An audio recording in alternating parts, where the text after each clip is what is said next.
Hey everyone, welcome to the Horror Show. I'm Cecil Laird, back to do another review for you guys, but this one's a little bit different. This is actually a live in-person VR experience review.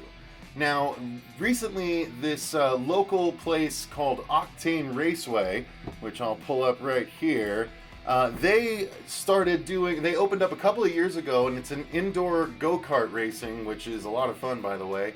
And they opened up a section of the building for Velocity VR, which is this right here. It's essentially like I said, it's a live-action VR experience where you go and you and up to 8 people total can you show up and you get strapped up with this gear, a backpack that has a battery pack for your own VR helmet, and you get a gun just like they're holding, sort of an advanced light gun like we've been using with video games for so many years now.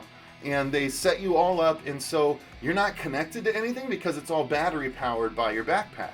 So what they do is they let you into this room, which is a massive empty room, like just a giant empty room, right? Except one side has a little series of tables that have controls on them where the workers sit, and they basically say, okay, line up here, and everyone lines up, and then they're like, okay, put on your helmet, and they do, all of us do, and then we are plugged into the world, and all of a sudden we see VR avatar representations of all of us, and we can like look down the line and wave, and then it has like 8 circles for all of us to go stand in, so we all walk and we see in VR, we walk up to our circle and we can't step out of it or it won't start, so we're all waiting.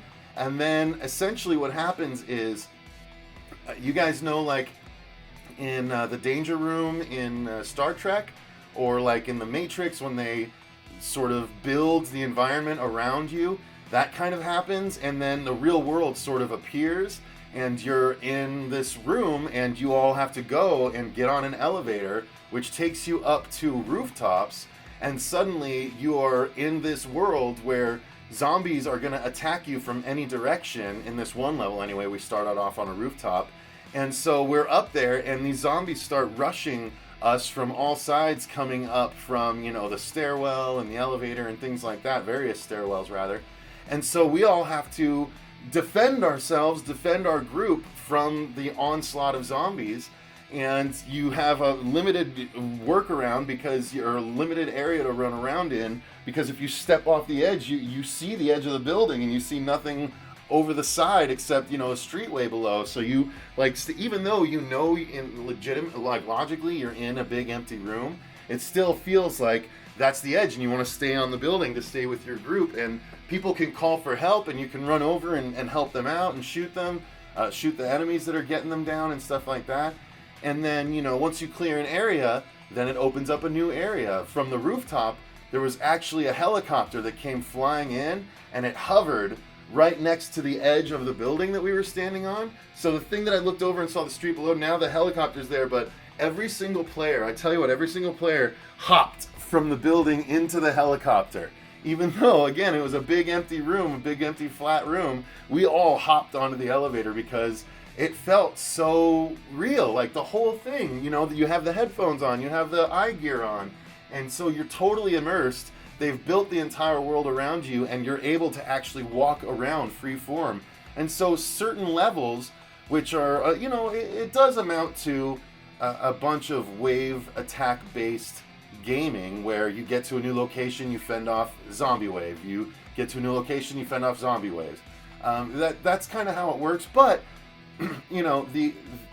just the fact that we're able to do that now, like that opens up what can we do going down the line. Like someone could develop a full single player VR experience to do like this, and it would be hella expensive to do, but I mean, if you could develop just like a 1 hour long game, because this was a 20-minute thing and it felt long, like it felt really long.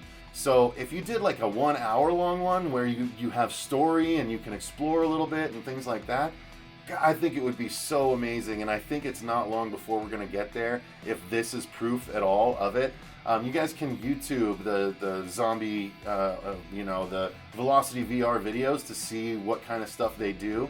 But it's really, really cool. So I just wanted to pop on and tell you guys, if you have access to Velocity VR, check out their website. This is not a paid advertisement. This is just something I got to do, and I've been wanting to talk about it for a while. So I finally got the time to, I had the reminder on my little board over there to do this, and I was like, oh yeah, I still need to do that. So here we are. I'm telling you, this is very much worth your time. I think it cost me like $15 to do, but it was 100% worth it, especially if you can get a bunch of your friends to go. If it's you and 7 of your buddies that like playing video games together, it is so worth your time and so worth the money. Go and check it out, you guys. Velocity VR. I played this one right here, Outbreak Origins. When I went, it was literally the day that they had launched this new program. I hadn't played the old program. I guess you can play either one. But I was like, yeah, let's play the brand new one. Let's play, you know, the biggest, the best, and the newest. So we did, and it was a hell of a lot of fun. So I definitely recommend it. Check it out if you're here in Arizona. It's in Scottsdale at the Octane Raceway if you go check it out there. But it is so cool. Take your time, take your money, take your friends, and go have a ball. So until next time, guys, thanks very much for watching. I've been Cecil Laird, and remember, stay scared.